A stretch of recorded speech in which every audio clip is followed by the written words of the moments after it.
or grow it. From the Stash Podcast. This episode is brought to you by Stash Blend. I've been using Stash Blend for over a year now, and it's awesome. One of the things that I really like is that it saves me money. It's a whole bunch of different inputs in one. So I no longer have to go out there and buy a silica bottle, then a separate seaweed bottle, beneficial bacteria, then a separate one for mycorrhizal fungi. All of that plus more is in this one blend. Go to stashblend.com to learn more about it, and I also have a link down in the YouTube description section below. Discover the future of plant cloning with Ventana Plant Science Cloning Gel. Engineered for perfection, this cutting-edge cloning gel combines 0.5% IBA and trace elements of vitamin B1. With the clone-friendly tip, it's so much easier to get direct accuracy to the stems, so that way you can get the most out of your roots. Apply it to your cuttings for faster root development and healthier clones. Free from all the dyes and unnecessary additives, it's the pure, potent formula that your plants deserve. Ventana Plant Science Cloning Gel is where cloning meets science and simplicity. Visit growershouse.com to get yours. Thank you, AC Infinity, for sponsoring today's video. If you're looking for new pots, consider checking out AC Infinity's Fabric Smart Pots. Their heavy-duty material is crafted with double-stitched nylon handles and 500-gram thick non-woven fabric that makes a permeable, tear-proof wall for excess water draining and maximum stability. If you want to check out their pots, go to acinfinity.com, use promo code THESTASH15, and consider saving a few dollars and getting yourself some quality pots. From the Stash Podcast. Welcome, boys. Good to see you. Powering up. Cheers. Sugar free, that a boy. Sugar free. That boy is thinking about his health. I like that. A call Sugar with the versus missus. sugar free. Oh, there we go. Versus one Werder? versus the other. Oh, yeah, nobody does that anymore, though. Yeah, I know waters for sisters. Nobody does Water. that anymore. Water. Gosh, it's so good to see you guys. Welcome back. FTS Studios back In person. in person. Do it. And We got let's another one. go. Another one. And Another one. I love Another it, man. I love it. It feels good to be able to chill here, have a conversation. I much prefer to be able to sit here, look into your beautiful eyes, and have a conversation. Because, man, I can feel you. That was a little awkward, wasn't it? I can feel I can feel you. No, I said it touch you. twice. I can touch you. I can touch you. I can caress rub you. you. Yeah, I can do Whatever whatever I you want. want to do. Nothing sexual that much. Well, I just find on the interwebs, it's just you're not there here. It's not as intimate. It's not Yeah. quite the same. So So yeah, we just got the vibe too, man. Like it's Yeah. different when the boys come together. I'm like, all right, we about to kick it. You know, Yep. and we happen to work together. Talk shop. Yep. Talk shop. Yeah, I know. Like again, most people are annoyed when I talk about this stuff, man. Like Right? I'll go into a dispo. My mom, I'll get her like some edibles here and there, but usually just some flour in between. And I'll just start like trying to talk shop with people, and it never goes too far. Like, yeah, titchy, purple, zazas, Exotic? purple, titchy. I'm like, oh, God, I just need to leave the store. I can't be here, man. Somebody needs to do something to make these places great again, to make them better, to make them worthy. yeah, they will. Of, you know, and that's a great topic for next episode. I'm thinking. man, I was gonna say we should talk about. That's the next one. Yep. That's the next one. That is That's the next one. good. It's good though. But Yep. my thing is like, I'm getting to the point now where I feel like I was just gonna say, but part of that though is a hype. Like, there's more of like a masses like situation where people aren't as aware of what's going on, and I feel like that plays into consumption and into cultivation. And there's a lot of stuff that does pour into like, why are you wasting your time with it? And that would be the same thing with the purple and with THCs. And it's like, why is that a myth, or is that a waste of time, or is it hyped? Why are you doing it? Overrated. Very overrated, to the point where it's like I'm disrespecting people over this stuff. You know with what's this, not overrated though?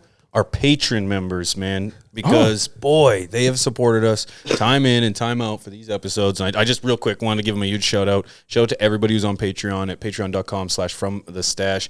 We're doing in-person intimate Discord sessions with video where we hang out and chill with our premium members, and it's pretty sweet. So if you're interested in that, go check out the link. But thank you guys. I think actually, in fact, you might even be seeing the premium members scrolling up here on the bottom of the screen. Exactly. Yeah, cool. I premium like their tiers. names. I like their names. Yeah. Hey, what's up, name? Yeah, good to see you guys down there. Hey, big sexy puzzles. What are you doing down there? But yeah, you were onto something there. I think we were going to have Overhyped, a discussion into regards to which practices in gardening, in any aspect in this surrounding our plant, are overrated. Because in my opinion, there's a lot of them, because the internet is full of information, and some of it works, but much of it doesn't. And I think we're only doing it because we've been doing it, and we don't know otherwise. So I wouldn't mind having a quick little We discuss. could talk about so much stuff. I mean, what do we want to talk about? The beginning, stage about having a talking about- humidifier right away. Yeah. Having a humidifier right away, getting the humidity up. All of your equipment, all your gear, as soon as you start, before you even pop a seed. It's like, well, humidifier, dehumidifier. You got your fans. You may need a heater. You may need an air conditioner. Well, you're probably gonna get a tent. It's like, but I just grabbed the seeds. I didn't even get anything going. It's like, well, it's one step at a time. And I feel like humidity is another subjective conversation. Somebody may need that right out of the gate. You're out here in Nevada. And you're like, man, it is so dry that I'm feeling my lips chap up as we're talking. 30%, 20% Yeah. RH. But do you need to deal with that with the seed? You can still grow without it. You know, it's just out of that VPD range, and that's another thing. Is VPD overrated, right? I think that kind of goes hand in hand with it. But yeah, growing in the desert, I've had so many grows to begin where it was just, I didn't have a humidifier. I was just growing the plant. Now, it wasn't optimal results, but the plant still grew. You know, the plant still grew. I still got away without using that equipment. So I was growing plants in 30% RH. And of course, when the medium's moist and stuff and there's humidity happening normally from that. But yeah, having the humidifier right away, sure, you're going to get better growth, but is it really necessary? You know, is it just overhyped? I don't know. Well, like even if you got like a sprayer, you know what I'm saying? Any Sprayer. sort of pump sprayer, or, you know, if you're lucky enough to have the AC Infinity automatic sprayer, you're able to just kind of go in there and do that often. And not in flower. It'll be a little tougher in flower if you're not trying to dial that in, but in veg, go in and spray the room. I'll spray the walls of my tent sometimes. Oh, yeah, I used to do that. And it's good for like 45 minutes. You know what I'm saying? But then if I'm right there, it's in my office, and I'm like, you know what, I'll just spray it up the every so humidity long. a little Yeah, bit, yeah, like spray that's the really walls. it. But I don't want to deal with like having to put a humidifier in a tiny little 2x2 tent. You know what I'm saying? That's where, again, shout out AC Infinity, having one of the tubes that goes to it instead of it being inside of my tent. It's on the outside, and I'm pumping it in. There's a lot of people, though, I feel like they feel like they have to have this stuff, and you can get around it. You can work without it. There's options of like just a bucket of water sitting in the room. You know what I'm saying? I've seen people doing like a wick system with a towel hanging out of it, so it'll just add moisture to the room. There's pros and cons, but there's misconceptions that you have to do some of these things, and I think VPD is important, but keeping your temperature and humidity dialed in, you're kind of hitting that point-ish for the most part. Yeah, you're usually naturally in that green range, the optimal range on the chart for VPD. And I think it was Dr. Bruce Bugley who they did a study on what's the difference in photosynthesis with VPD versus not VPD, and it wasn't really that crazy of a difference, apparently. Minuscule, potentially. So, like, is VPD overhyped? Like, some people really, you got to be in the green range no matter what. If it's outside, I'm taking action, I'm panicking.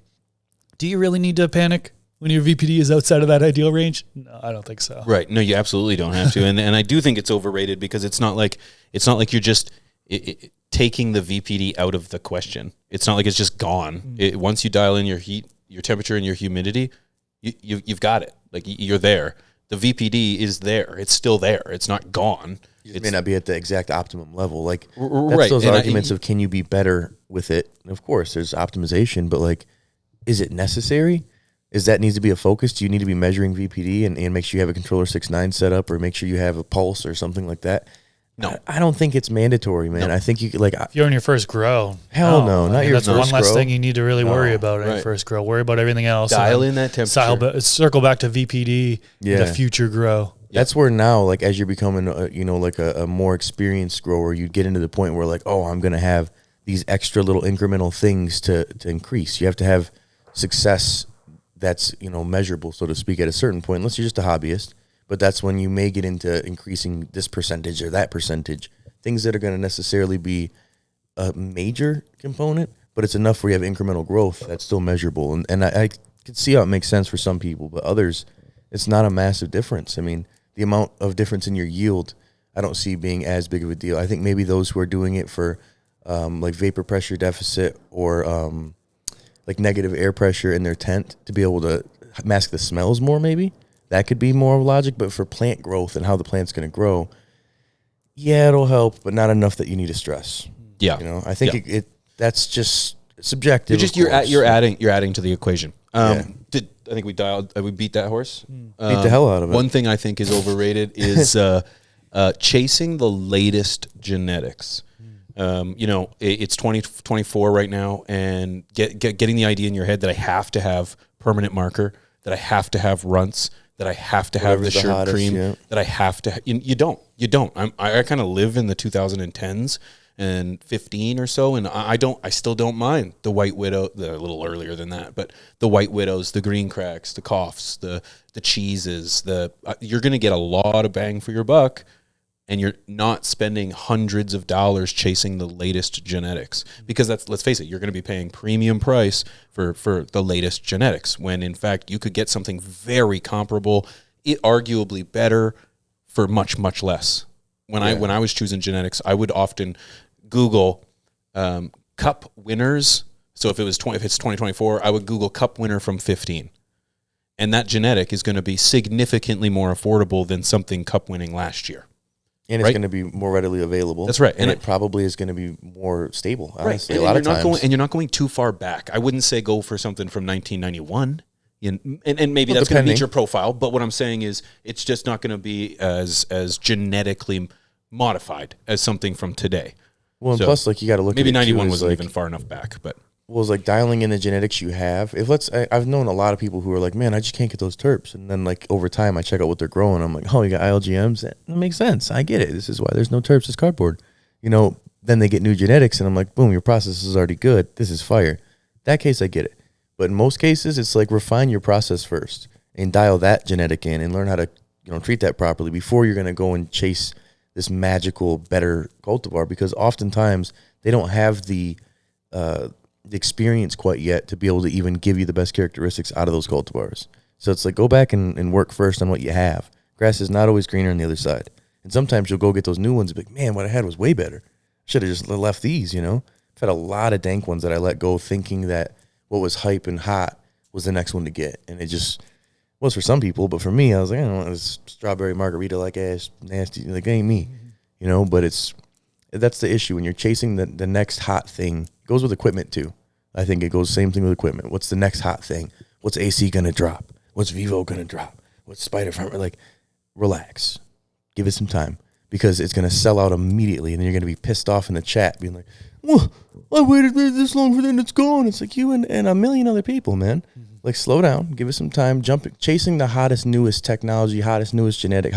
Slow down. This is a long-term process. Growing is a long-term thing. It takes you 3 months minimum to really get the results you're looking for. Slow down. Hottest, newest lighting. That's what we're going to talk about next. I mean, geez, you got some people who are, bar style light. They have a great bar style light with Samsung diodes. Maybe they have the LM301B, and they want to upgrade to the LM301 Evo, and they're, H, or the Evo. Yeah. And it's like, that's not really that big of a jump. You're not going to see a drastic difference in your plants just doing that type of upgrade, right? Not enough to buy a whole new light when you already have the second model right below that. Yeah. If it's your first light and I'm looking at this one, or this one, get the newest, best technology. But if we're talking like you already have the Evo 6 and now they've got the newer model, whatever. A lot of these new lights are overrated. And I think a lot of these companies who are selling these lights are causing that hype to happen, saying this is the next best thing. Yeah, marketing, right? So it's like, but is it really, or is it just overrated, right? Is it overrated to get the newest, best grow light out there that's very similar equipment to last year's model? And that transcends everywhere. The newest car, the newest shoes, everything. That's totally normal and fine. But see, I guess, that's my point though. Is people like to. We talked about this with Shane.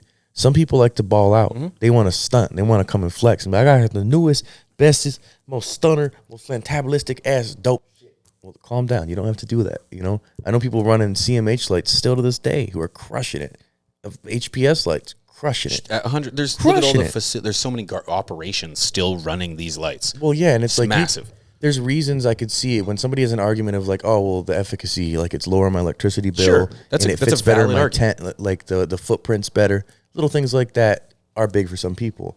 But I think when these new lights come out, these need to be like when you're buying another light, not a replacement of what you already have, unless it's clear as day that you have a light and you need a better light. I don't think that because AC drops another light or because Spider Farmer drops another light that you should just get it to replace your light. You should consider that new one when you're going to upgrade to another tent or another space. And it's like, yeah, why would you not get the new technology? But oftentimes there's recalls for things, not in the grow space as much, luckily, but there'll be recalls for new technology. There'll be issues that'll come up, and there'll be price drops over time. So it's almost better, just like getting your cup winners from years ago, to give it some time, let the hype chill a little bit, and then come and buy it. Because now they're $100 and $150 and affordable and good warranties, and there's no people trying to kill each other over a humidifier type of stuff. You know, it's the same thing with the lights, man. The hype is there. You've got Grandmaster LEDs, I believe he's putting out stuff, and this new crazy like changing everything light, and it's like, again, I'm not going to replace what I already have. It seems like an awesome light, and I think technology is there. That would be when I get a new light for a new space. People just got to get rid of that hype FOMO stuff, and learn that these are practices that are going to just keep you running in a circle chasing this bullshit. It's not a real thing, you know. And hopefully that's not our faults as content creators. I do feel partial because we do a review of something. Yeah, I was, you know what I mean. I've tried so many grow lights over the years. I did par testing on it, you know. So I've almost every grow cycle is almost a new set of grow lights. You know what I mean. So, but hopefully people aren't seeing that and being like, oh, I have to now. You know, I'm seeing these guys keeping up with the Joneses. Keeping up, right? They're upgrading. Let me upgrade at that point. So hopefully people are smart enough not to do that. You know what I mean? Follow in our footsteps. Yep. I refuse. Sorry. Hashtag let Chris speak. Hashtag let Chris speak. I forget what I was saying with that. I knew because I did. Go ahead. No, I forgot. That's what happened. You forgot. You guys no, are right. I did forget actually. Shoot. Darn it. But no, I think people are smart enough. People are smart enough to know. Like, continue. Sorry, and then we'll remember what we're talking about. Yeah, people are smart enough not to know that what they're watching on people's screens, the content creators, the stuff they're using. Sure, they're going to continuously change their equipment because they're working with brands. Yeah, you know what I mean, to help showcase this content creation is part of the job. Our audience knows this. Yeah. They know. You guys and are that's smart what I enough, was going to say. I tuned into Marquez Brownlee. MKBHD. Oh, yeah. I watch him all the time. He just reviewed the It's Apple. an expectation for him to have the newest stuff. And I can't afford this, so I want to live vicariously through watch him. it. Yeah, I want to see what the latest and greatest is. Where is technology at? If I can't tune in and watch it, where am I going to see this? Because you know where I don't want to see it? From the people who are making it. Because they already marketed it. They already told me what they needed to hear. Now I want to hear it from somebody that I know is going to put it through the ringer. And see, how does it do? Will I ever buy one of these, at least in MKBHD? I'm not going to buy the Apple Vision Pro. I saw that thing. But anyways, it was a great, crazy. I ordered it, but I didn't. Don't tell anyone. No, I'm just kidding. I just want to see. I want to live through him to be able to just get that experience. That's Shane from Micro. That's Prime the same example thing. is like Same you want to thing. if you're looking for a light, check out Shane from Micro lighting on YouTube. He's reviews his competitors' lights, and he'll say this is one of the best lights. He has himself like fourth on the list of best lights for the year, fourth or fifth, like. Yeah, and I'd be cool if he had it as one.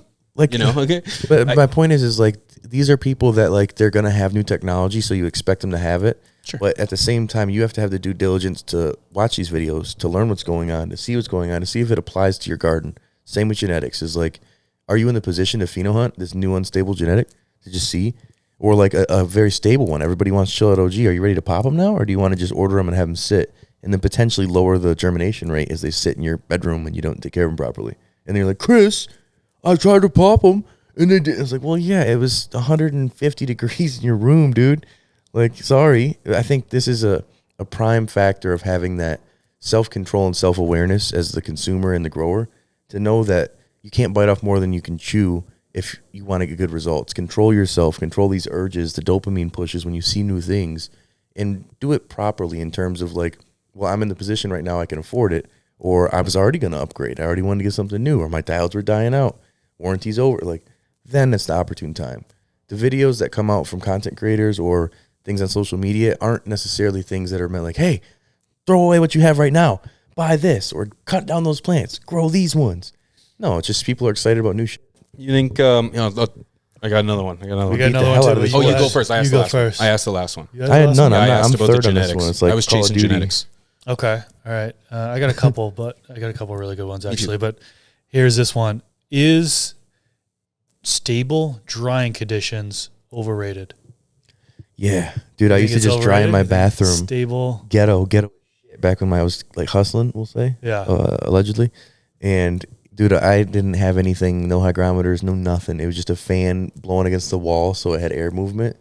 and it was always dank. Like, I mean, you could still get the dank, but I feel like there is a lot of terpene loss if you have those swings. Yeah. There's inconsistency with the enzyme breakdown during drying. I mean, you've smoked stuff out of the canitrol. Oh, dude, yeah. And There's just that product where it's really shelf stable, staying at the same, versus something that is dried and cured and grow tents and jars, or in the bathroom. Or bathroom, Like right? in my, There's a difference in the in bathroom. quality. So I thought that was a good one, whether or not stable drying conditions is overrated or not. I would say a lot of people already say, no, it's not overrated. It's something very, very important. Other people, I think it's probably split. I think that's a lot of things that we talk about with this overrated stuff is opinion-based. Some people are going to say one way, some are going to say the other way. But I don't think it's overrated. I think it might not be overrated. I think more and more people are going to be going after that stable cure because the end product, or stable dry and cure, because the end product I feel like is a bit superior. Yeah, I would add to that and say, is the difference between a 7 and 14 day dry overrated? Because I've had some slow dry versus fast dry stuff off of that might be more fast dry. You want hay? No, I don't want. Going to ruin your product. Like that's right. 5 days slow. So Right. I guess you're right. Slow and that's steady. where I'm saying. Do you think 14? Like for me, I've had some 10 to really 14. fire at 7 days.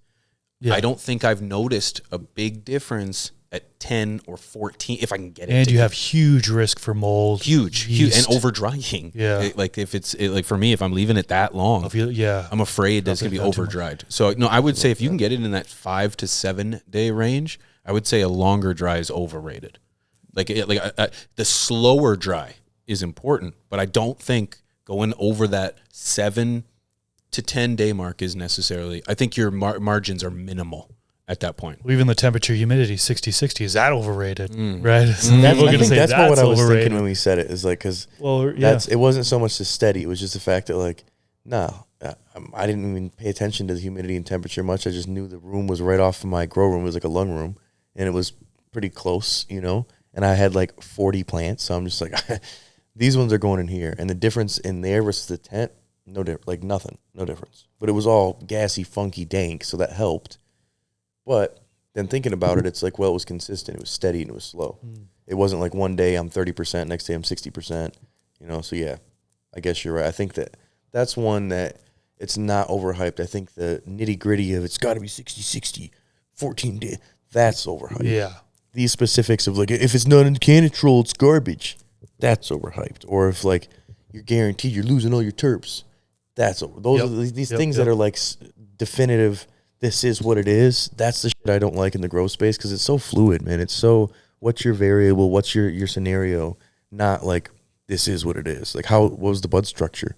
Was it that loose larfier stuff, or was it super dense, rock solid bud? Because you might get some bud rot then. It's this big, thick, hard, dense bud. It's like, I can't just give you one answer. But the overrated, no, I don't think that it's steady. Steady, slow and steady wins the race in growing. Rushing anything too quick ruins it. Just does. Yeah. And you can achieve the same VPD under different conditions than 60-60.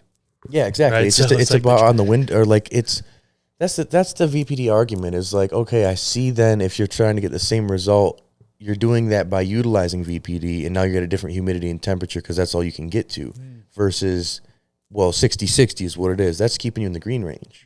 You know what I'm saying? So I think that's more of it is like utilizing it so you're treating it like your plant, like treating it when you're harvesting your plant like you're still growing your plant in the environmental condition sense. Not where it's like, all right, shut it all off. Like that's how I used to do it. I just hang the plants in the room and be like, we're good, cut it down, turn the fucking fans on. Now I'm to the point where I'm like, okay, I need to think more about the longevity of this process. I need to make sure that I'm keeping the same fans and, the humidity and temperature dialed in as if I'm growing plants, So that's definitely a not overrated one. You got to double up. You said you had a couple good ones. Let me hear. You want me to go back to back? Back to back. Hashtag leg. Is organic gardening overrated? Yes. Just kidding.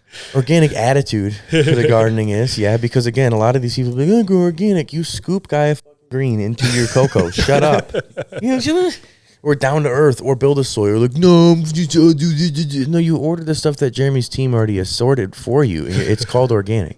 It's like saying, all I do is eat organic foods. You don't grow a lick of nothing, everything comes in a plastic container from the store and it says it's pesticide. Like, again, I'm a little harsh. I don't mean to be so harsh, but it's just like, I hate the attitude, man. I hate the attitude that comes behind organics. It's like, man, taste the terps, bro, finally. It's very hype right now. There's tons of importance, right? It's great for the environment. I don't think compared to some of the other methods, right? So I don't think anybody can argue that. But it's just so hyped up these days. I mean, warp back 15 years ago, and hydroponics was the hype. You know what I mean? Everybody's doing hydroponics. That was the best way to grow. Now everyone's jumping on the humping. They're humping Well, it. everyone's humping on that organic train. Part of me feels you like know? this is that, like, who are the people who are behind the organic train, and then what products do they sell? Because, again, God bless his soul, I love Jeremy, but he does sell the products that he people who promotes. are selling organic products. You know, all these people. Like, then again, he likes promoting organics, organic and he has growing. a book. Yeah, And he has a book, coincidentally. and they make it available on Amazon. And it's on Amazon. And you could leave a review and How? potentially get Stash Blend from us. Wow. It's over the top. It's And over that the just top. makes me, again, it's the biasness sometimes where I'm looking at from my tinfoil, yarmulke or kippah, where I'm thinking, oh, well, we've got people who are promoting this because they're selling these products, and it's way easier for anybody to just assemble organic products and sell them in a freaking brown bag than it is to have a lab that's engineering, chemicals. As somebody who uses synthetic nutrients, I would actually flip this and argue that salt-based nutrients are overrated. In the fact that my whole argument is that we've honed in nutrients to be specific for this plant, like the carbon-based stuff that Nick was talking about with Root Leaf, man. You don't need to do that. You don't need to add 14 milliliters per gallon to get and water once a week to get that result. You can do a top dress, add water once every or mix every 30 days or whatever. So I would argue that maybe salt-based nutrients are overrated. You can go far easier than that. Why mix 9 bottles when you can put 2 scoops, right? Yeah, I just think it's one of those both extremes. No, I'm hopping not. over the organic train. Let's go. I'm not. I think once Pigeons hops to organic train, you have to play Call of Duty with us. Oh. I think this is just what it is. I think it's what it is. Or he's got to join Emerald Hills, one or the other. It's one of these things. Funny. But I think it's just one of the argument goes both ways. You if you're went quiet. extreme, You got real quiet right there. He's like, "Okay, don't go organic. stay bottles. I'm waiting for GTA 6. Oh, You heard it first. You heard that here first. Okay, all It's what, right. 2025, I think, right? yeah. Maybe the kid will I probably thought be they getting her release school. date. I thought they announced a release date. They said Not an official release date. Oh. No. not There's enough. all kinds. 2025 release year. Release 2025. year. Release year. For at least decade. I think there's just hype on the date, but we just lost 65% of our viewers if we it's okay continue because talking about Grand Theft understand Auto. what it is. They get it. They get it. Overhyped? It's overhyped. Grand Theft Auto 6. Video game Leave it in the overhyped? comment section.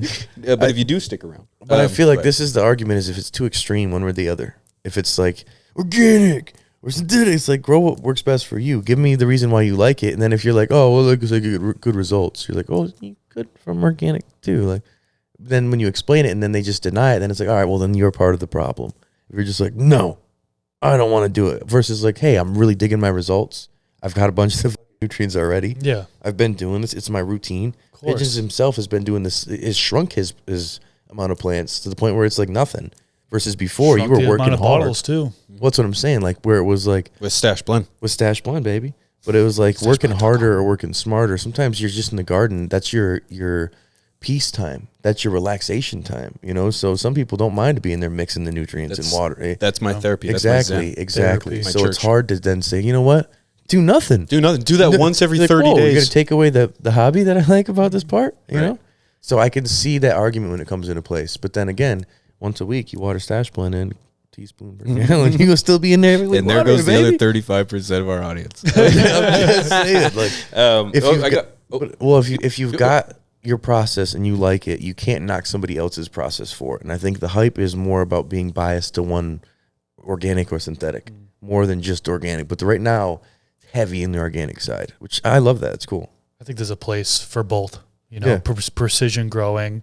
I mean, when they're doing studies, it's arguably Could be better transgrowers to out have there. hydroponics both. where you have a certain ppm of each specific nutrient, and then you can adjust and do experiments. So I think that's important, That's as the well as organic transnutrient. being important because of its eco-friendliness. So yeah. I was going to say that's a transition of nutrients to fucking like this organic conversation we had. People can find a place to use both, or like if you're your soil needs to be amended, and so to speak, and you don't have the time because you have to go into it, people will still use bottled nutrients. So there's no knocking each side. I think to say one's overhyped, yeah, both are.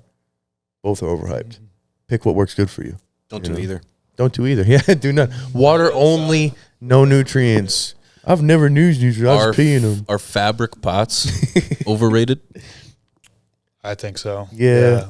I think so. That's a good one. I don't. I don't think so. Well, Yep, go ahead. So it depends on what you're using for. There's variables? Right? Yeah, there's always variables. Not in growing. Always variables. Not in growing. If you're on an automated watering system, for example, and using synthetic inputs, great. You know what I mean? You're able to keep that medium moist at the right saturation level. If you're growing organics, you're relying on the microbes to break it down. Well, if it goes dry, like it does on the outer sides, microbes can become dormant. There's issues of nutrient breakdown. So I think it can certainly be overhyped. People saying, oh, that's the best way, only use fabric. I think plastic still has a place. Grassroots Fabric Pot has the living soil fabric pots with the liner in the middle. I think those have a place. A lot of people using air pots, so there are different ways to go about it. But I personally think it's a little bit overhyped for fabric pots. Yeah, me too. Same, exactly what you said. It's depending on your situation. They're easy to transplant. You know what I'm saying? You just pull them down. Yeah. You know? Some people will say otherwise. I'm pro fabric pot. I'm going to disagree with both of you, but I'll let you finish. Saying, but I don't like transplanting them. That's where a lot of people. I was just going to say a lot of people don't like it because they feel like it's like you're yanking on the roots a little bit and stuff. And then the air pruning that you get doesn't happen on the bottom if it's sitting in a plant saucer tray. It just doesn't. I have roots that have grown through almost into the plastic where I'm like, what the hell's going on here?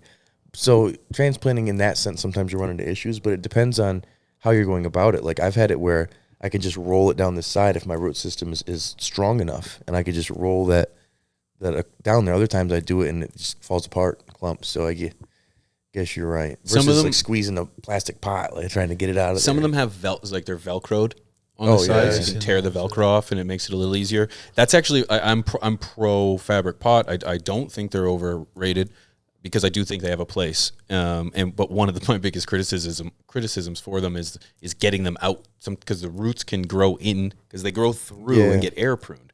So pulling them out of there could be a pain in the butt. I used to use plastic for the 1 gallons containers and then transplant out of those because I felt like they're easy. Final container be fabric. Yeah, final container be fabric. That's what I actually do. So saying I'm transplanting is what I used to do. Because nowadays, they go from a 1 gallon tall plastic square pot. So I could put a bunch of them in at once as seedlings, then do the larger one. So I enjoy my fabric pots because storage, man. I can put 50 fabric pots into a box, whereas 50 plastic pots are only going to get as small as their base. Yeah, and you got to stack. You can stack them, but I can fold them up and I can throw these. I can throw the fabric pots in the washing machine.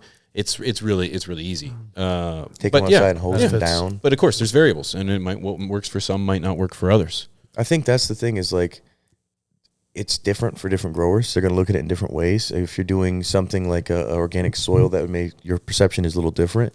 So I think that you've got enough variables to say that is it overhyped? No, because of the variables in it, versus it being like you can get away without doing it, of course. But then somebody else like, man, this is a game changer for me. So it's a hard argument in that sense. More oxygen to your roots. It's a hard argument. It's a hard argument.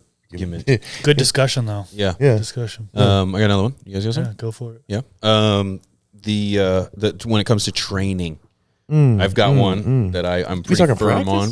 Practice, boys. Topping. I personally think topping your plant is overrated. I understand you spoke on an episode a couple weeks ago in regards to you have a technique, 4th node, top, let it go. That seems to be a good, consistent technique. I just find when people just go top heavy, they just top and top and top and top by top. I feel like you can achieve a very similar effect by just LST. training. So pretty much topping multiple times you feel is overrated. I usually do one top. Top. And A lot of again, people top top again. one time to get that lower growth, to sprout up, to get some vigor and some strength. But I just don't. After that, just bend, just LST. You can just bend, and now all those tops are going to produce more internodals and be thicker too. One thing I noticed is the tops will be wispy when you do a ton of topping the tops. Unless you low stress train or super crop those or let those veg longer, you got a bunch of newer, weaker growth. And if you're topping those, it's just like you got a lot of branches, but they're not heavy enough to hold these colas. So it's the recovery time from topping in that too is significantly more than if you bend it over. Now, again, it's a hot topic because depending on the cultivar too, because we've said before how we'll let something grow on its own and almost self tops, or it'll just naturally be bushy versus one that's a pine cone or pine tree looking plant. Those ones will definitely benefit from a lot of topping. Others, it's like you just do a little bit of LST and she's thicker than a Snicker. But then you look at other ones that are just like wispy and lanky, and it's like I'm a topper, I'm gonna bend her, I'm gonna work it more to get the vigorous growth I'm after.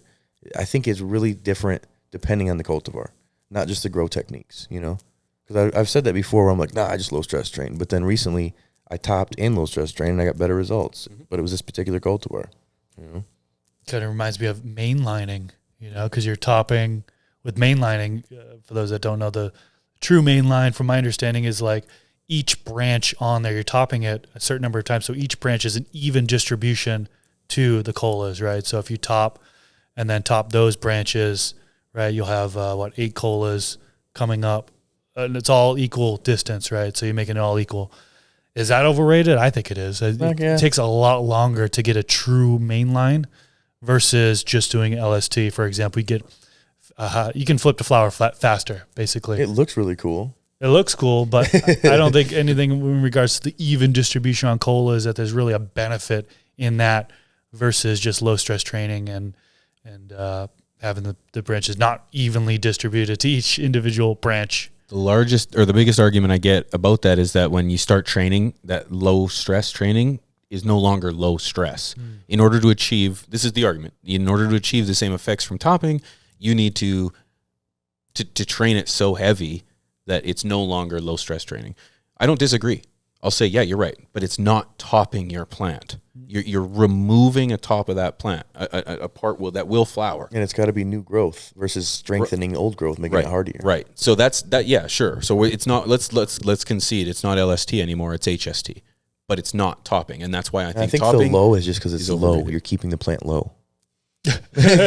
Why are you going to say low stress? Yeah, you're not wrong. How are you going to say that in the same stress? You know what I'm saying though? In the same breath, say that low is in a smaller amount. That's what I'm saying though. But then as you're going to the point of high stress with the low stress, you know what I'm saying? Like you're taking it. No, it's low just stress low. is when you're lower to the ground, and when you're doing high stress, you're high above the ground. But that's my point. Is like it's almost a play on words at that point, because if you're taking it into the point, then just call it LST, and what does it stand for? It's like, well, technically low stress training, but I'm putting it through high stress training with low stress training. It's like, well, then it's no longer low stress training. So what's the low stand for? And just your size? Because I did it on my knees. Branches, just the bending of the branches. Right. Yeah, but that's where like that fine line between super cropping and low stress training comes in. Some people don't realize they're super cropping is a high stress. Exactly, and they don't realize they're like, oh, well, I snap it, bend it, and now I pen it over. It's like, well, yeah, totally what you just did. Totally different technique. You didn't just slowly let it grow. You didn't change the way it's growing, the morphology, so to speak, of the plant. Now you're just and having it recover, like that's you don't even have to very go that, high stress. You don't even have to go that drastic. I do the Cushman chiropractics, where still high. It's also known as the stress, Pigeons twist, people call it, but it's still high stress training where you're damaging the exterior of that stem to manipulate to my will. That flop over. Yeah, but that's where I think high stress. That's where I think the argument is topping overhyped. Yeah, because all these things that we just dove into will give you pretty similar results. Exact same results. It's not better sometimes. And I did a video on topping, and people are just, this guy doesn't know anything, man. Everybody knows topping your plants brings more tops. I'm like, folding it over brings more tops. Like I just like, give me a different argument. And the best one is that, well, it's still high. So, I got a kink in my leg.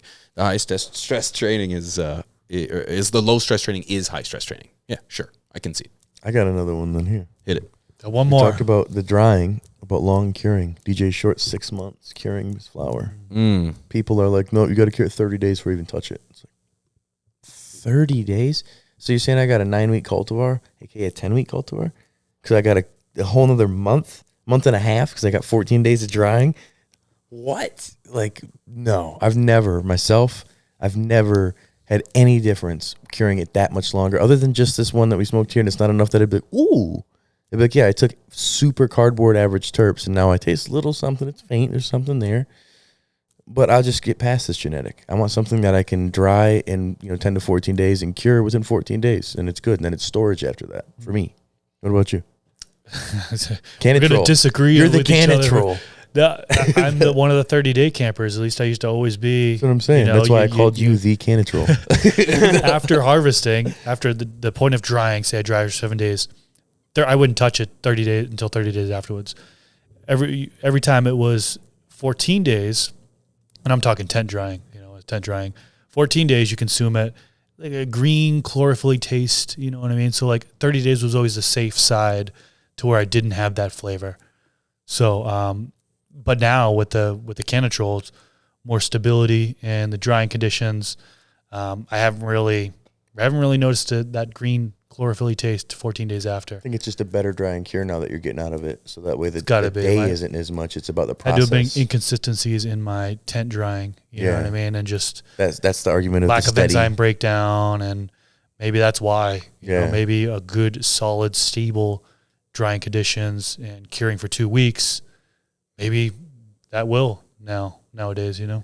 be good. I'm 30. I'm 30 days as well. You're 30 day, before I touch my stuff. But the question you had was 6 months. You believe that far is overrated? No, I can't long-term curing. I can't even keep my stuff stored.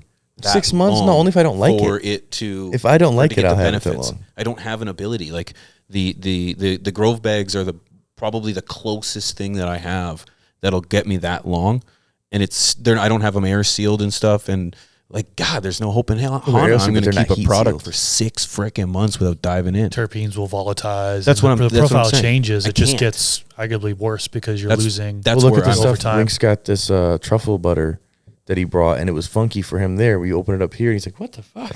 Like, it just lost its funk. It was in a regular little baggie, and like that's kind of how it can go sometimes. And I think different cultivars are going to give you maybe DJ Short's blueberry takes 6 months to really achieve that full optimum solid cure, but then what are his variables and why is it to that point?